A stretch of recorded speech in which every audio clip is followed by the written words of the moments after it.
डोली चढ़ी चली जइबू जान, पियावा के संगे होत बिहान। डोली चढ़ी चली जइबू जान, पियावा के संगे होत बिहान। तनिको न सोचलू कि हमर का होई, तोहरे ला दिलावा हमार रोई।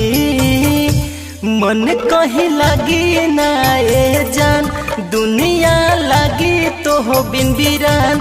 डोली चढ़ी चली जइबू जान, पियावा के संगे होत बिहान।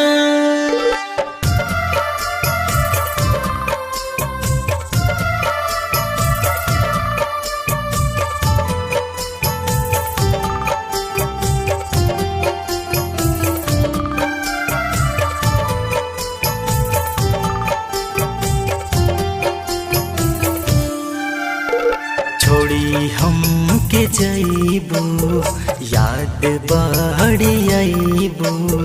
तोहरा बिना लगी नाही मन हो,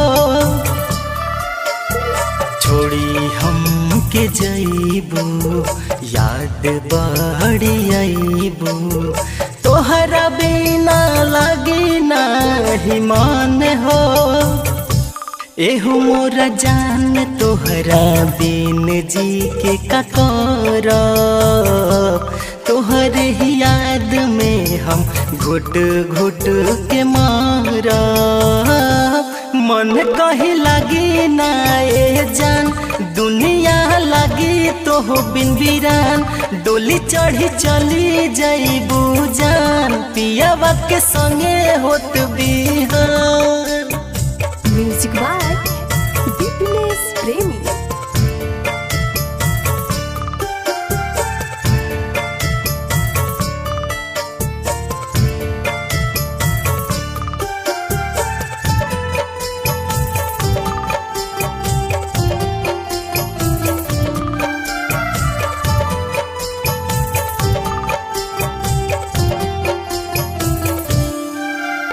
साथ नानी भैलो हमर नाही भैलो, कैले रहलू झूठे हमसे प्यार हो।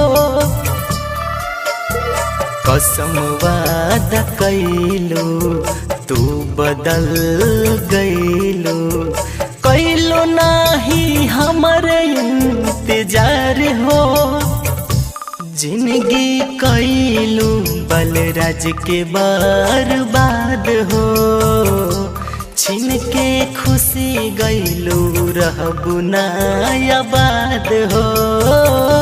मन कहीं लगी ना ए जान, दुनिया लगी तो हो बिन बिरान। डोली चढ़ी चली जइबू जान, पियावा के संगे होत बिहान।